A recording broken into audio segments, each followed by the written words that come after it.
राम राम राम हरे हरे, हरे कृष्ण पुंडलिक वरदा आदि शक्ती मुक्ताबाई की परब्रह्मीचा बोध प्रत्यक्ष दावी, जयाची टीका वाचिता ज्ञानदेवी, अति मूढते आणिले ब्रह्मभावा, नमस्कार माझा सद्गुरु ज्ञानदेवा, शरणागत दीनार्थे परित्राण परायणी, सर्वस्यार्ति हरे देवी, मुक्ताबाई नमोस्तुते. अर्जुन उवाच कथं भीष्ममहं संख्ये, बोला, द्रोणं च मधुसूदन, युषुभिः प्रतियोत्स्यामि,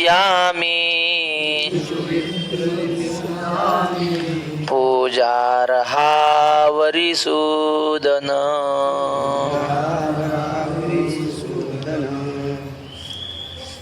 हे मधुसूदन,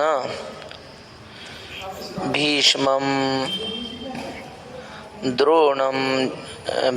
च द्रोणं अहं संख्ये, कथं युषुभिः प्रतियोत्स्यामि तौ पूजार्हौ. हे अरिसूदन, तौ पूजार्हौ. अर्जुन म्हणतो, हे मधुसूदना, मी युद्धामध्ये द्रोणांना आणि भीष्मांना बाण मारून त्यांना कसा मारू?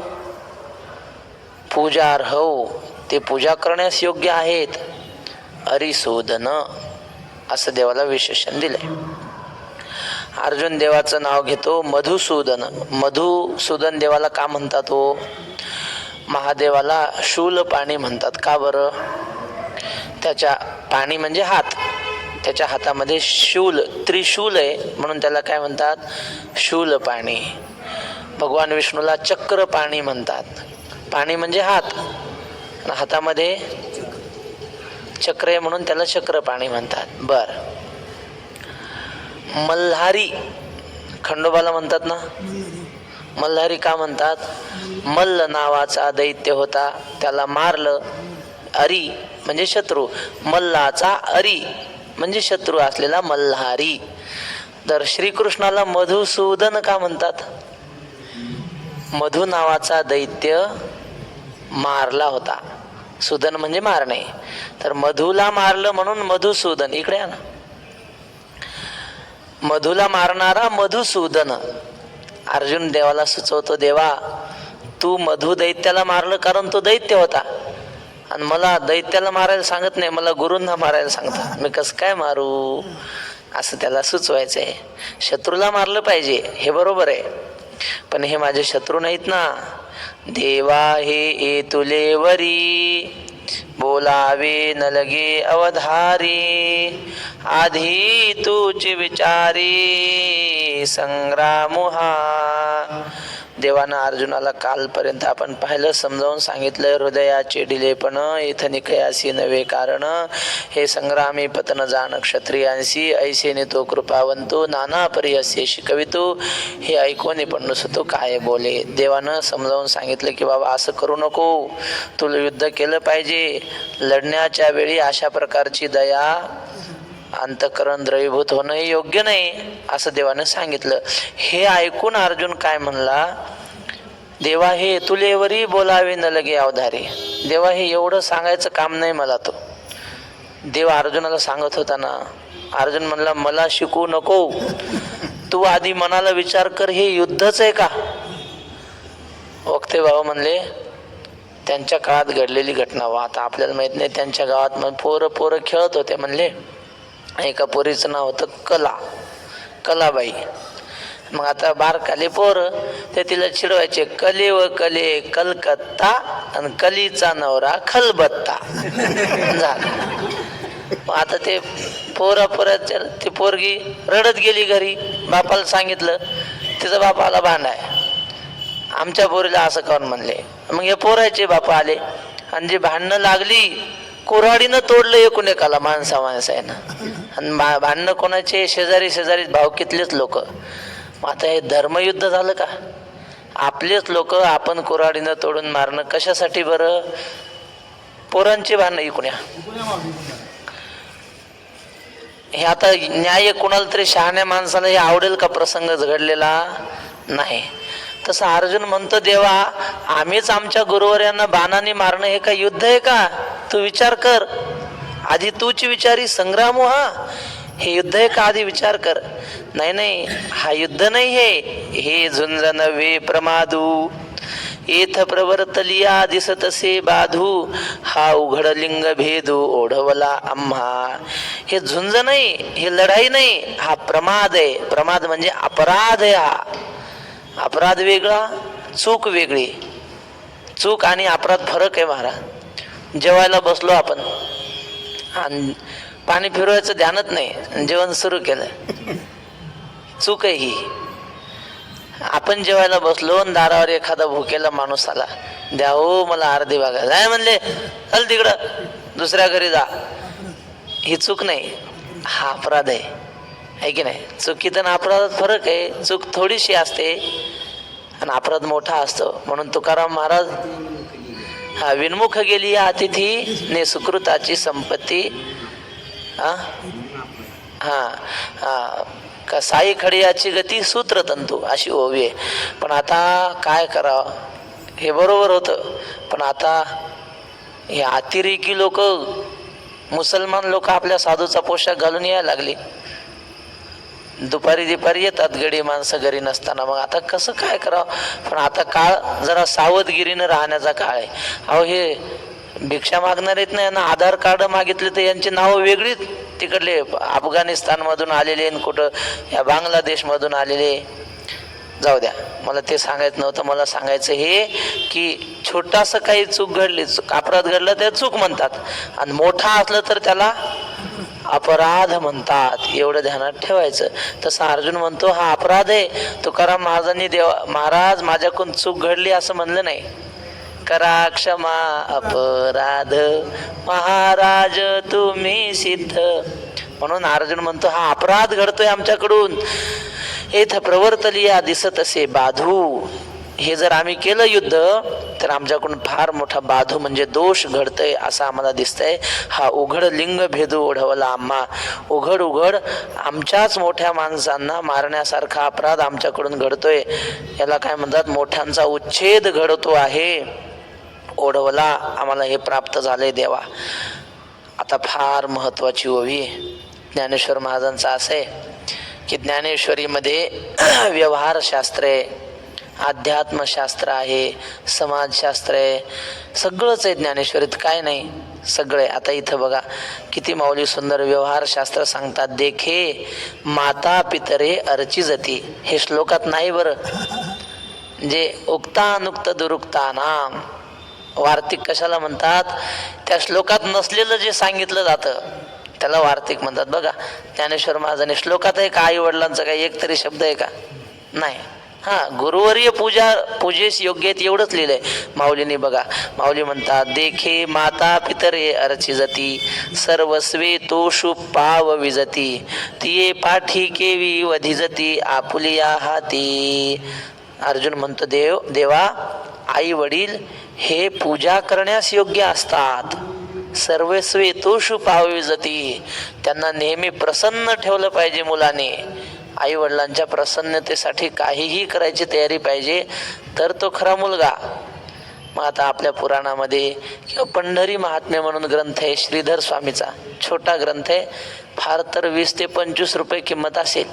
पण बाबा म्हणायचे पंढरपूरला आल्यावर पंढरी महात्म्य घेऊन जावा घरी आणि वाचावं म्हणले. पण लोक पंढरपूरला आले की विष्णू पदाला जाणार नाहीत. कुठे जाता? कैकाडी बुवाचा मठ. अजून कोणता मठ तो? तनपुरे बुवाचा मठ. अरे पुराणात ज्याचं वर्णन केलं ते पहा, विष्णुपदात. कैकाडी बुवाचा मठ पुराणात जाऊ नये असं नाही, बरं जावं, पण प्राधान्य गोपाळपूर पाहावं, विष्णुपद पाहावं. तर पुराणामध्ये त्या पंढरी महात्म्य नावाच्या ग्रंथामध्ये कथा आलेली आहे पुंडलिकरायाची. पुंडलिकरायाच्या वडिलाचं नाव होतं जन्नू आणि आईचं नाव होतं सत्यकी. लक्षात राहील ना? लोक हेच विचारतात. आमच्या गोपाळ काकाला विचारलं एकाने, हनुमानाचं मामेकुळ काय होतं, म्हणजे हनुमानाच्या मामाचं आडनाव काय होतं? मारुतीच्या. आता काय सांगत तुम्हाला, हे का माहित सांगा? नाही. मग हे म्हणले काय हो, आमच्या भावाच्या पुराचं नाव मारुती आहे. त्याच्या मामाचं आडनाव व्यवहारे झाले. हे म्हणले मारुतीच्या मामाचं आडनाव व्यवहारे होतं. तो म्हणे वा वा, कुण्याच महाराजाला सांगता नाही आलं म्हणे, मी आजपर्यंत विचारलं. हे म्हणले मी महाराजाचा महाराज आहे, मला माहिती आहे सगळं, आणि तुम्ही कसं काय सांगितलं? त्या म्हणले आमच्या ग्रंथात लिहिलं आहे. आणि नंतर आम्हाला म्हणले आमच्या भावाच्या पोराचं नाव मारुती आणि त्याच्या मामाचं आडनाव व्यवहारे, आणि तेच सांगितलं झालं.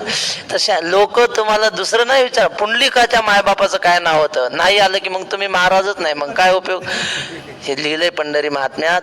पुंडलिकाच्या वडिलाचं नाव होतं जन्नू आणि आईचं नाव सत्यकी. इथंच पंढरपुरामध्ये. आणि 16 वर्षाचा झाला तो. त्याचा विवाह केला आई वडिलांनी, आणि विवाह झाल्यानंतर अत्यंत दुर्जन तो झाला. आई वडिलांना अपशब्द बोलायचा, गावात रोज काहीतरी भांडणं करायचा. आई वडिलांना खूप वाईट वाटायचं की आपल्या पोटी असं पोरग जन्माला आलंच कसं काय. बरं, म्हाताराला म्हणायचं तू मेला कस काय नाही अजून, बापाला म्हणायचं स्वतःच्या. आईला म्हणायचं तोंड दाखवू नको, माझ्या घरात राहायचं नाही. हाताला धरायचं ना आईला ढकलत बाहेर काढून द्यायचं पोराने. त्याला वाटायचं मेलेलं बरं, पण ह्याच्याजवळ राहायचं नाही. आणि योगायोगानं या पंढरी भागातून एक दिंडी काशीकडे निघाली होती. ते म्हटले जाऊ दे, आता हे घरी असं रोज दुःख सहन करण्यापेक्षा काशीला तरी जाऊ. म्हणून ते म्हातारी निघाले आपले काशीला. पुंडलिक म्हणले आता परत येऊ नका, तिकडच मरा, काशीला मेल्यावर मोक्ष मिळतो म्हणे. असं आई वडिलांना त्याने अपशब्द बोलून निरोप दिला. गेले आई वडील. पण पुन्हा 2-3 दिवस झाल्यानंतर दुसरी एक दिंडी आली पंढरपुरात, ती काशीला जाणारी. कस काय याला वाटलं काय माहिती, तो बायकोला म्हणला आपल्याकडे भरपूर पैसे आहेत, आपण काय करू, या दिंडीत जाऊ आणि काशी यात्रा करून येऊ म्हणे. पैसे भरपूर, आपल्याला काही कमी नाही. मग दोघाला 2 घोडे घेतले. एका घोड्यावर स्वतः बसला, एका घोड्यावर बायको बसवली, निघाले दिंडीसोबत. आणि 2-3 दिवसांनी पुढची दिंडी भेटली. त्या दिंडीत आई वडील होते, पण ह्याने आई वडिलांना घोड्यावर बसवलं नाही. हे दोघं घोड्यावर मायबापचा रस्त्यानं पायी चालायचे दिंडीत. करत करत ती यात्रा गेली काशीच्या जवळ, जरा अलीकडं एक 2-3 कोस अंतरावर कुक्कुट स्वामीचा आश्रम. ते दिंडीचा रस्ताच चुकले ते लोक. पूर्वी काय असे मार्ग नव्हते, इकडं अमुक गाव तिकडं तमुक गाव. ते रस्ता चुकली दिंडी आणि एका ऋषीचा आश्रमच लागला कुक्कुट स्वामीचा. तिथं थांबले, सगळे मुक्काम केला. रात्रीची वेळ, सगळे झोपले होते. आणि पुंडलिक जागा. रात्री 3च्या दरम्यान, 3-3:30च्या दरम्यान 2-3 बाया आल्या. भयंकर त्यांचा वेश, भूतासारख्या, राक्षसिणीसारख्या 2-3 बाया. पुंडलिक घाबरल्यावर पाहायला लागला कोण आहेत काय बाबा. अंगावर पांघरून घेतलं, तोंड झाकून घेतलं, पाहू लागला त्या काय करतात. त्यांनी काय केलं, घागरीनं पाणी आणलं 3घी जणींनी. त्या ऋषीचा आश्रम आधी सगळा झाडून काढला. एकीनं घर आतलं सारवलं, एकीनं सडा टाकला बाहेर. अशा 2-3 त्या सेवा करत होत्या. आणि जरा 4-4:30ची वेळ, आणि आता निघून जाणार. पुंडलिकानं पाहिलं तर येताना राक्षसिणीसारख्या भयंकर दिसत होत्या, आणि जाताना तर अप्सरेसारख्या सुंदर. त्याला आश्चर्य वाटलं, ह्याच का त्या 3 बाया का दुसऱ्या कोणी आल्या होत्या. पण त्याच्या डोळ्यासमोर हे सगळं घडलं ना. तो म्हटला 3 आल्या होत्या त्या ह्याच, आणि आता स्वरूप सुंदर झाल्या ह्याच, काय भानगड आहे. गेला, नमस्कार केला 3घींना आणि विचारलं आईसाहेब, मला हे सगळं मी आता घडलेलं पाहिलंय, तुम्ही कोण आहात एवढं सांगा. असं म्हटलं. त्यातली भागीरथी होती की नाही, त्या 3 गंगा होत्या. म्हणजे गंगा, यमुना, सरस्वती. गंगा म्हणजे भागीरथीच. तर ती भागीरथी पुढे आली. ती म्हटली सर, म्हणली पाप्या, स्पर्श करू नको आम्हाला, चल बाजूला.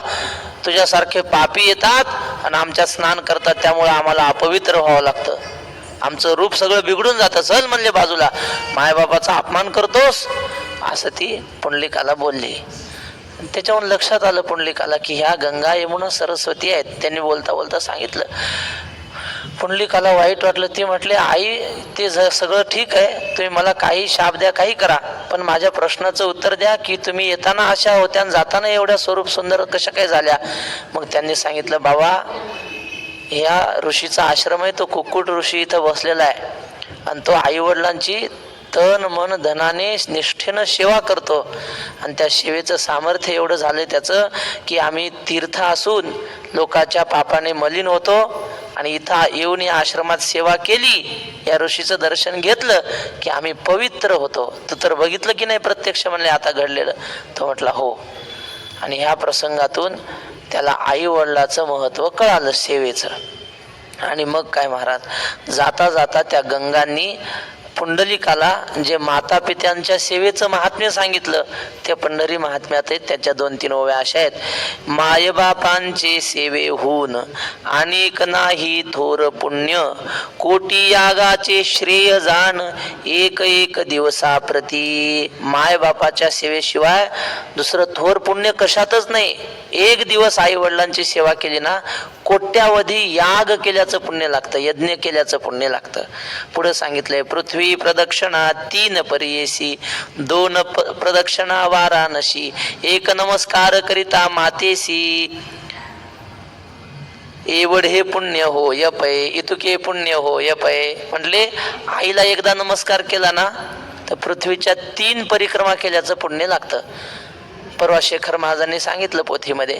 ते म्हटले एकदा सगळ्या देवांची काहीतरी सभा भरली आणि त्यांची चर्चा चालू होती की सगळ्यात पहिला पूजेचा मान कोण्या देवाला द्यायचा, अग्र पूजेचा मान कोणाला द्यायचा. तो म्हणायचा मी, तो म्हणायचा मी. ते म्हणले असं नाही जमत, काहीतरी निकष लावा, काहीतरी परीक्षा घ्या आणि मग ठरवा. म्हटले काही नाही, जो सगळ्यात आधी पृथ्वीची प्रदक्षिणा करून येईल त्याला सगळ्यात अग्र पूजेचा मान. मग काढले महाराज, सगळ्यांनी आपले आपले वाहनं काढले. कोणाचं काय, कोणाचं कार्तिक स्वामीचं मोर, पुन्हा इंद्राचं काय असेल ते ऐरावत. महादेव नव्हते त्या स्पर्धेत. महादेवाने जाऊ दे, आपल्या काय अग्रपूजा वगैरे लागत, चाल द्या तुमचं पोरा सोरायचं, आम्ही कशाला मध्ये भाग घ्या. आणि मग हे सगळे देव आपापले वाहनं काढून, गणपती बाप्पा होते, त्याला वाटलं आपण किती प्रयत्न केला, आपलं वाहन काय किती पळवान, ते उंदीर कस काय किती बरं, हे अवजड कोण लंबोदर उंदीर बिचारात किती पळवलं तरी यांच्या पुढे आपण जाऊ शकत नाही. बसले जागेवरच गणपती बाप्पा. हे सगळे निघाले, हा त्याच्या पुढे तो त्याच्या पुढे. पण गणपती बाप्पा बुद्धिमान आहेत ना, त्यांनी विचार केला, कुठंतरी आपण ऐकलंय शास्त्रात की आपल्या आई वडिलांना प्रदक्षिणा केली तर पृथ्वी प्रदक्षिणेचं पुण्य लागतं. महादेव पार्वती बसलेलेच होते, नमस्कार केला दोघांना आणि प्रदक्षिणा केली आई वडिलांना, बसले. ब्रह्मदेवाकडे होते निकाल लावायचा काम.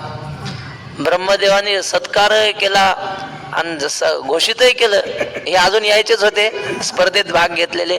अग्रपूजेचा मान गणपतीला. आणि सगळे आले, इंद्र धापा टाकत, महाराज मी आधी आलो. ते म्हणले झाली परीक्षा, निकाल लागला, सगळं झालं. कस काय म्हणले, गणपती अग्रपूजेचे. तो गणपत आला नव्हता, स्पर्धेत भाग घेतला नाही, परीक्षार्थी बेंचवर बसला नाही, पहिल्या नंबरनी पास, कस काय. मग त्यांनी सांगितलं आई वडिलांना, महादेव पार्वतीला त्यांनी प्रदक्षिणा केल्यामुळं पृथ्वी प्रदक्षिणेचं पुण्य लागलं. आणि एका नाही, पृथ्वी प्रदक्षिणा 3 परियेसी, 3 वेळा केल्याचं पुण्य लागतं. एकदा आईला नमस्कार केल्यावर 2 लक्ष प्रदक्षिणा वाराणसी, वाराणसीच्या 2 लाख प्रदक्षिणा केल्याचं पुण्य लागतं. मला सांगा, पृथ्वीची प्रदक्षिणा झाली, मग आता नर्मदेला जायचं काम आहे का, गोदावरीची परिक्रमा करायचं काम आहे का, ब्रह्मगिरीची झाली, नर्मदेची झाली, सगळ्यात झाल्या ना, पृथ्वीलाच प्रदक्षिणा केली, झालं, विषय संपला. पंढरपूरला प्रदक्षिणा केली, मग मुक्ताबाईची प्रदक्षिणा झाली, पांडुरंगाची झाली, कृष्णाची झाली. त्या असं आहे. तर अशा प्रकारचं पुण्य एकदा आईला नमस्कार केल्यावर मिळतं. पुन्हा त्यांनी असं लिहिलंय, जो पित्याची सेवा करीत तयासी ज्ञान होय अद्भुत, सामोरा येऊनी भगवंत उभा तिष्ठत त्या पुढे. जो पित्याची सेवा करतो, बापाची सेवा करतो, त्याला अद्भुत ज्ञान होतं आणि साक्षात भगवंत त्याच्या पुढे येऊन उभा राहतो.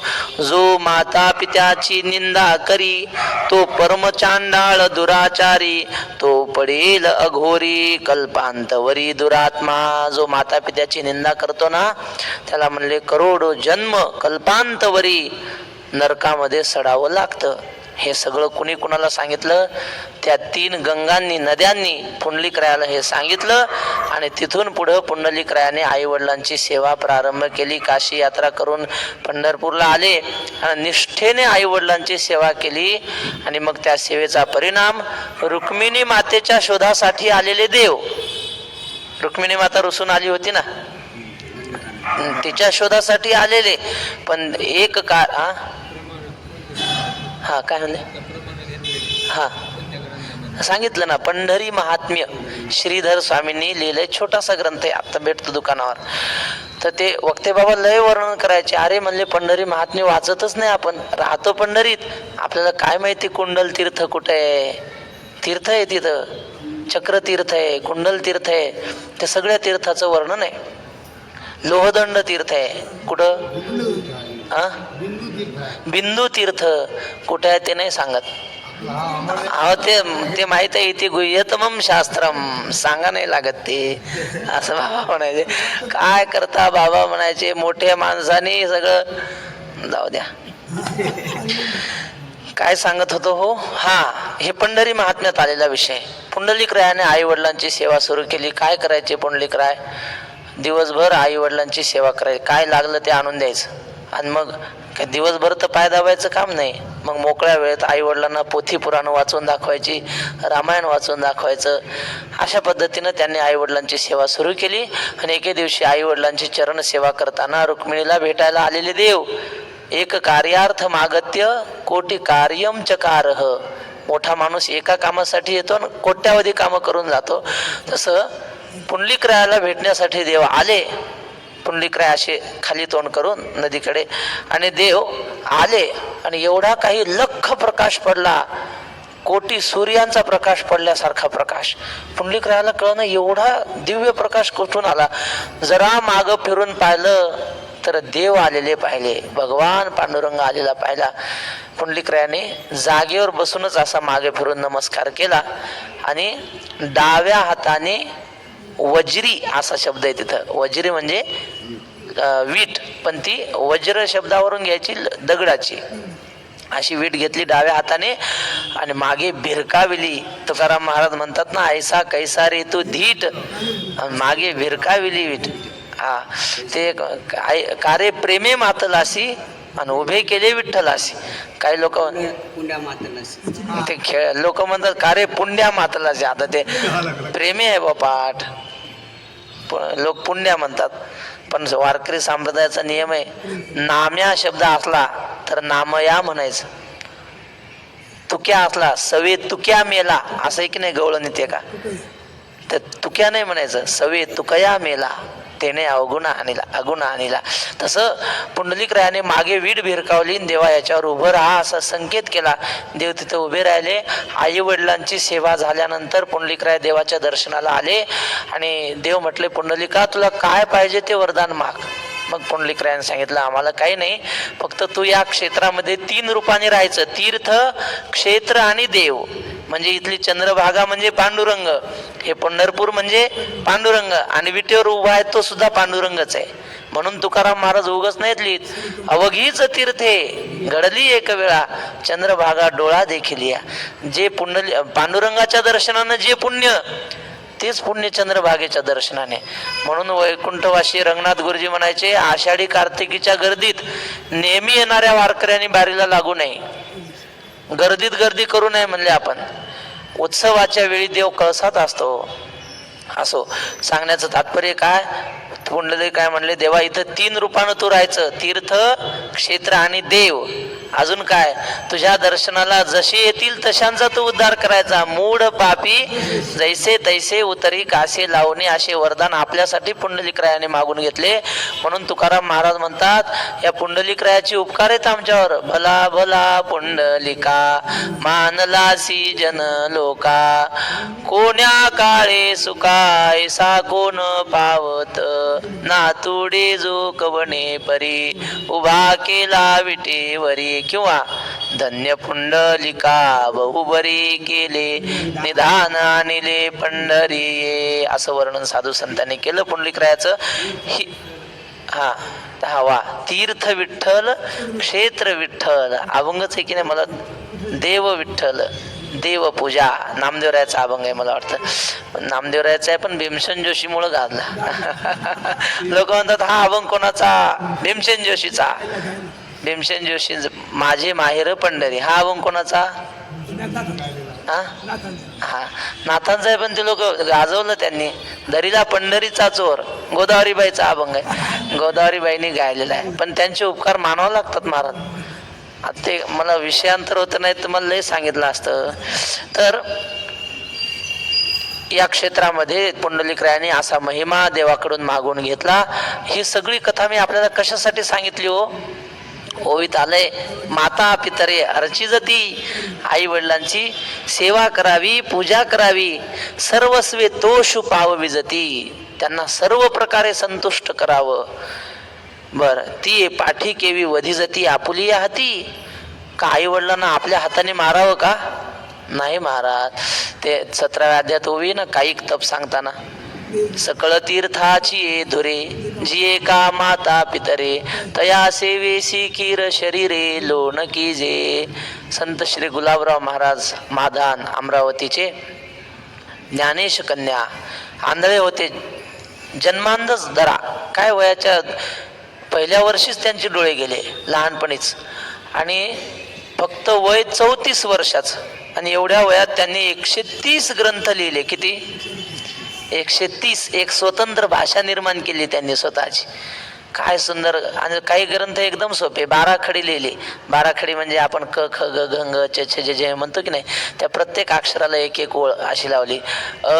आ आरज वाला न सोडीजे, क का काम क्रोट टाकून दीजे, ख खा खोटे भाषण न करीजे, ग गा गाई ब्राह्मणा सेवीजे, घ घा घर कोणाचे न मोडीजे, च चा चोरीचं पाठी सोडून दीजे.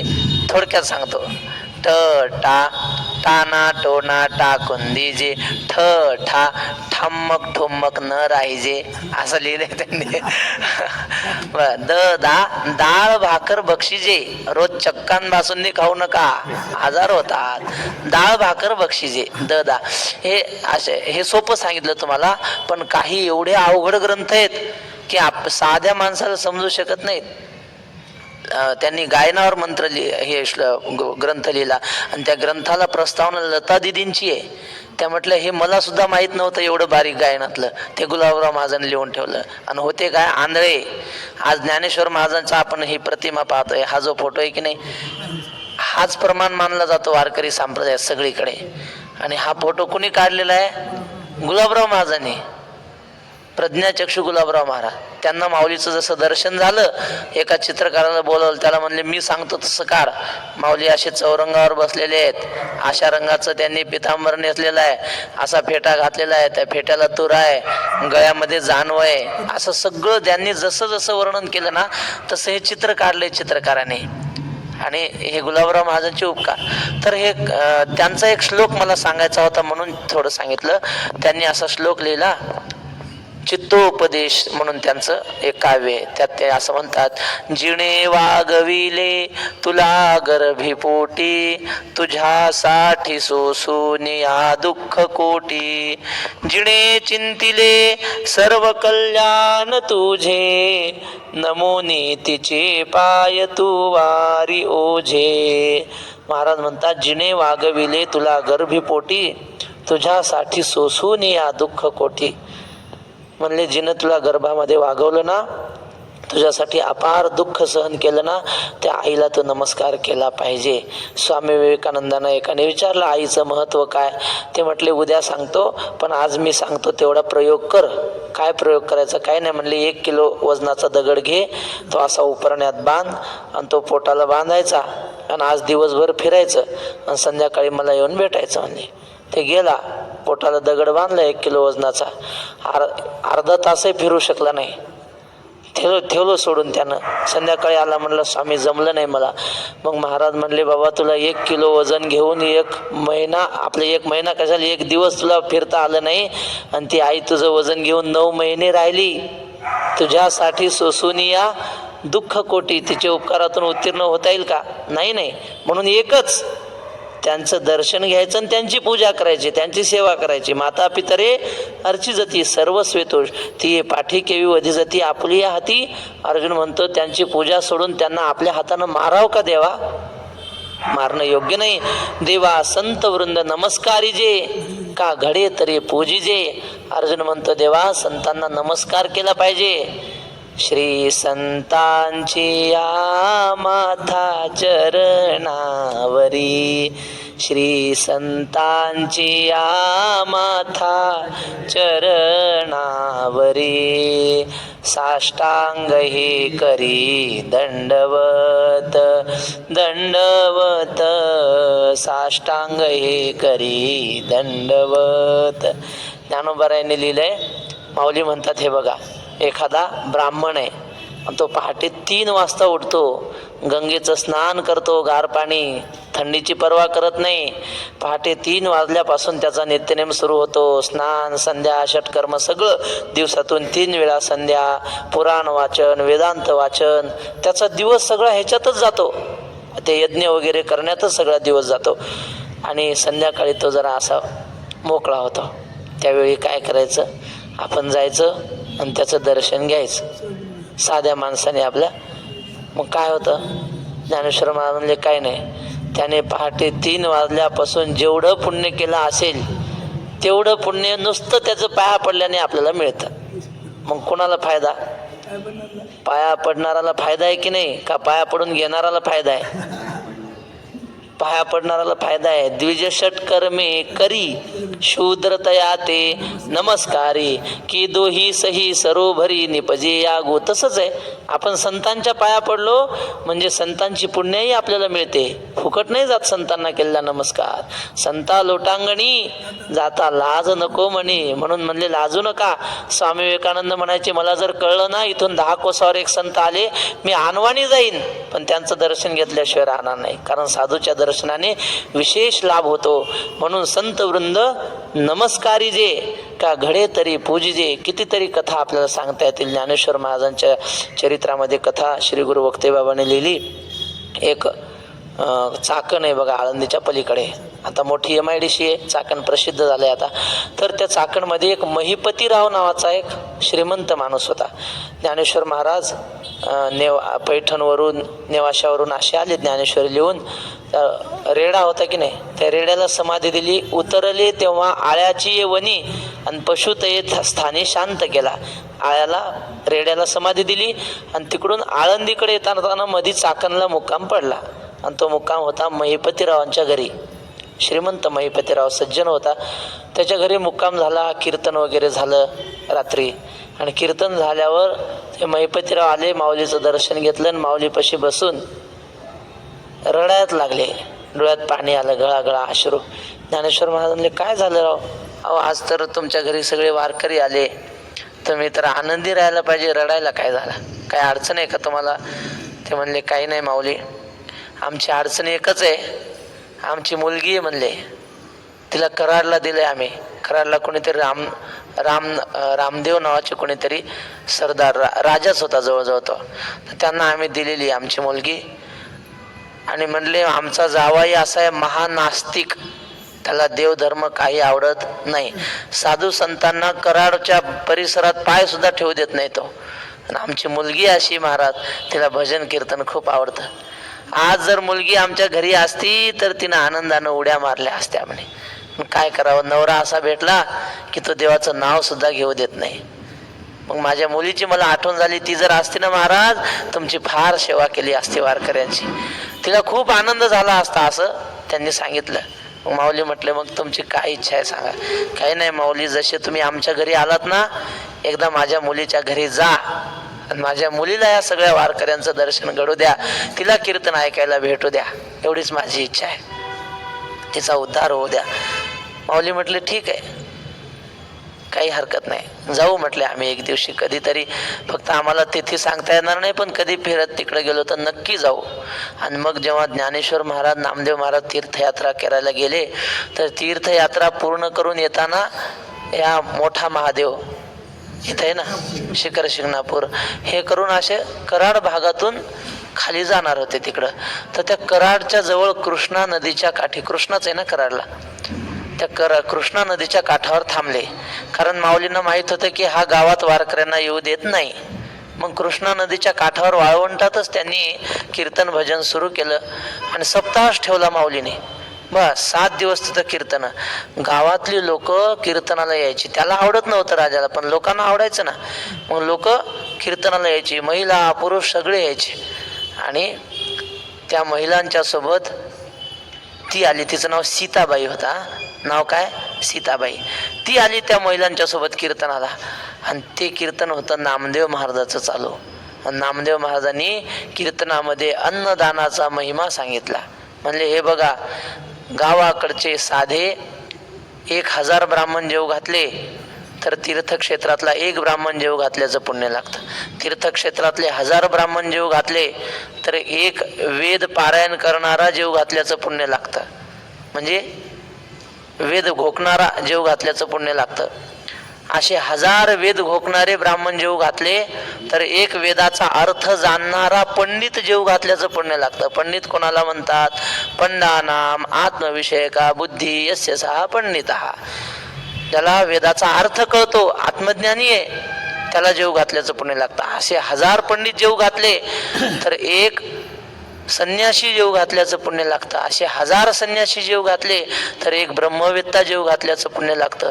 ब्रह्मवेत्ता जेवला म्हणजे ब्रह्मा विष्णू महेश 3ही देव तृप्त होतात. आणि म्हटले 1 वारकरी जर जेव घातला ना नामधारक तर असे करोडो ब्रह्मवेत्ते जेव घातल्याचं पुण्य लागतं. ऐशे वेत्ते अपरंपार असं नाथ महाराजांनी लिहिलंय. तर मग 1 वारकरी जेव घातला तर करोडो करोडो ब्रह्मवेत्ते जेव घातल्याचं पुण्य लागतं. असा अन्नदानाचा महिमा सांगितला कीर्तनात. ते सांगणारे नामदेव महाराज होते. ऐकल्याबरोबर श्रोत्यांच्या हृदयावर ठसायचं. त्यांच्या मुखातून मुखी अमृताची वाणी, देह देवाचे कारणी, आली मुखा वाटे अमृत वचने. आणि ते त्या राणीनं ऐकलं, सीताबाईनं. आधीच मनात वारकऱ्याविषयी आवड, आणि हे सगळं ऐकल्याबरोबर तिनं ठरवलं हे वारकरी माझ्या घरी जेवलेच पाहिजे, काही मी करणार पण हे वारकरी माझ्या घरी आले पाहिजे, जेवले पाहिजे. घरी गेली, काय करावं काही सूचना. नवरा तर येऊ देत नाही गावात वारकऱ्यांना. एकुलता 1 मुलगा होता. तिनं काय केलं, त्या पोराला काहीतरी त्या विषयाचं नाव लिहिलंय बाबाने, हिरकणी नाव लिहिलंय. त्या पोराला हिरकणी पाजली, काय असेल ते विषयाचं नाव पाजलं. पोरग मेलं ना, ते एकुलते 1 पोरग. आणि मग बातमी पसरली, राजाला कळालं पोरग मेलं. आला राजा, कसं काय झालं? ते म्हटले कसं काय झालं म्हणजे पाप उदयाला आलं म्हणे, दुसरं काय. मग तो राजा रडायला लागला, काय पाप केला असेल मी? काय नाही म्हणले, तुम्ही साधू संताला गावात येऊ देत नाही, त्याचा परिणाम आहे हा. दुसरं काय? अचानक लेकरू मेलं आपलं धडधाकट, म्हणजे तुम्ही साधू संतांचा अपमान करता, साधू संतांची निंदा करता. आपल्या गावात संत आले पण तुम्ही दर्शनाला जात नाही, हे सगळं पाप उदयाला आलं. आपलं एकुलतं 1 पोरग मेलं, काय करावं म्हणले. ते म्हणले काय करावं म्हणजे काही नाही. हे बघा, ज्ञानेश्वर महाराज आलेले आहेत आणि त्यांचं चरित्र आहे म्हणले, त्यांनी अनेक मेलेली लोक जिवंत केली. त्यांच्यासोबत मुक्ताबाई, त्या मुक्ताबाईनं किती लोक जिवंत केले होते. चांगदेव महाराज समाधीला बसले आणि कोरोना आला. चांगदेव महाराज समाधीला बसल्यावर आलता कोरोना. लय लोक मेले होते. नाही, कोरोना नव्हता आला, काहीतरी दुसरा रोग आला असेल. खूप लोक मेले आणि लोकांना ते सांगदेव महाराज समाधीतून बाहेर आले की तेवढ्यापैकी कोणातरी एकाला जिवंत करायचे, ज्याचं भाग्य असेल त्याला. मुक्ताबाई म्हणली ते आता कवा यायचे समाधीतून बाहेर, आणि कधी एक कुत्र्याचं हाड घेतलं मेलेले, असं फिरवलं त्या मुडद्यावरून आणि दिलं फेकून. ते मेलेले माणसं तर जिवंत झालेच, पण ते हाड फेकलेलं ते दणकन वरून आपटल्यासारखं कुई कुई केलं कुत्र्याने, पळत सुटलं. अशी मुक्ताबाई त्यांच्या सोबत आहे. निळा म्हणे जी प्रेते जीवविली, असे ज्ञानेश्वर महाराज आहेत. मग म्हटले त्यांना आपण जर शरण गेलो, त्यांना जर आपल्या घरी बोलवलं तर आपलं बाळ सुद्धा जिवंत होईल. आता राजा मस्त मानत नव्हता संताला, पण मरता क्या नाही करता. आता परिस्थिती अशी आली की जर लेकरू नाही जिवंत झालं तर आपल्याला वारस कोण आहे. गेला, ज्ञानेश्वर महाराजांना नमस्कार करून विनंती केली की माऊली, तुम्ही सगळे संत आमच्या घरी चला, आमच्या घरी आपलं एक कीर्तन व्हावं अशी आमची इच्छा आहे. माऊलींच्या मनातच होतं, जायचंच होतं. माऊली म्हटले ठीक आहे वा, येऊ आम्ही. सगळ्या वारकऱ्यांना घेऊन गेले आणि मग त्या दोघा पती पत्नींनी वारकऱ्यांची पूजा केली. बाबांनी असं लिहिलंय, तो रामदेवराव होता की नाही, तो असा पाणी घालायचा वारकऱ्याच्या पायावर, आणि ही बाई वारकऱ्यांचे पाय असे धुवायची आणि आपल्या पदराने ज्ञानेश्वर महाराजाचे पाय पुसले, मुक्ताबाईचे पाय पुसले. आणखी कोण होत्या मी फक्त नाव सांगतो तुम्हाला, एक भजनच आहे वारकऱ्यांचं. निवृत्ती ज्ञानदेव सोपान मुक्ताबाई, चांग बोधला शेख मम, गोरा कुंभार सावता माळी, नरहरी सोनार जनाबाई, सखूबाई, एक नाही, एकनाथ नामदेव नंतर झाले ना, एवढेच. नामदेव महाराज एक होते. पुन्हा बाबांनी लिहिलेलं नाव सांगतो, नांगी मांगीन, बर, पुन्हा भागाबाई महारीन, असे हे सगळे संत होते त्या काळातले. ते बाबांनी सगळं लिहिलंय. तर हे सगळ्या संतांची त्यांनी पूजा केली आणि ज्ञानेश्वर महाराजाचं दर्शन घेतलं. त्या सीताबाईनं कानात जाऊन सांगितलं, महाराज पोराला मी मारले आणि तुमच्यावर श्रद्धा ठेवून मारले. आपल्या श्रद्धेने मी मारलेलं आहे, तेव्हा माझी लाज राखण्याची जबाबदारी आता आपली. ज्ञानेश्वर महाराजांनी काही काळजी करू नका, आणा मुलाला, आणा. समोर आणलं, आपल्या पायाचं तीर्थ माऊलीने घेतलं जरा आणि त्याला, त्या सीताबाईला सांगितलं त्याच्या तोंडात हे तीर्थ टाका, अंगावर शिंपडा थोडं. तिनं तसं केलं.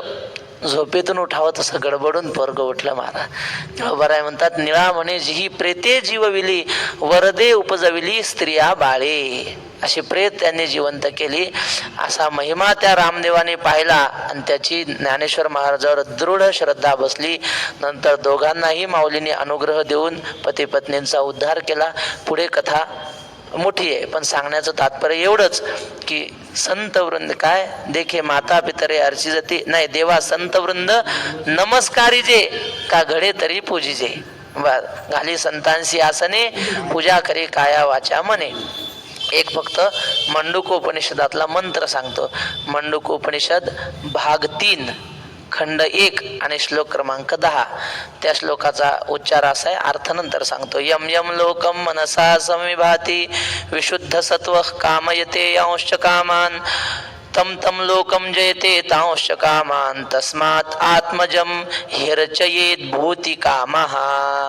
म्हटले एखाद्या आत्मज्ञानी महात्म्याची जर आपण पूजा केली तर आपल्याला या लोकातलेही सगळे भोग प्राप्त होतात आणि पारलौकिक ऐश्वर्य म्हणजे मोक्ष सुद्धा प्राप्त होतो.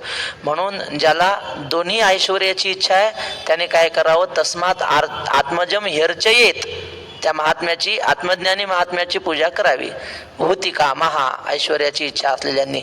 हे उपनिषदामध्ये सांगितलंय. इथं सुद्धा माऊलीने लिहिलंय, संतवृंद नमस्कारी जे, का घडे तरी पूजिजे. मुद्दाम शब्द माऊलीने घातला, घडे तरी पूजिजे. घडलं ऐश्वर्य असेल तर संतांना घरी न्यावं, त्यांची पूजा करावी असं आहे. पण तुकाराम महाराज म्हणतात, व संताची पूजा म्हणजे काय माहिती आहे, मुक्ताबाईची पूजा करायची आपल्याला. मग काय करावं, ज्ञानोबाराची पूजा करायची. काय करावं, तुकाराम महाराज म्हणले काही नाही, तुम्ही चांगले वागले हीच त्यांची पूजा. शुद्धचर्या आहे संतांचे पूजन. लागतची धन नाही वित्त, पैसे द्यायचं काम नाही काही नाही.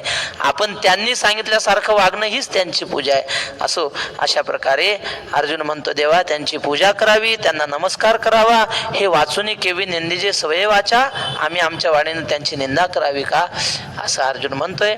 हे करणं योग्य नाही असं अर्जुनाला यातून सांगायचं.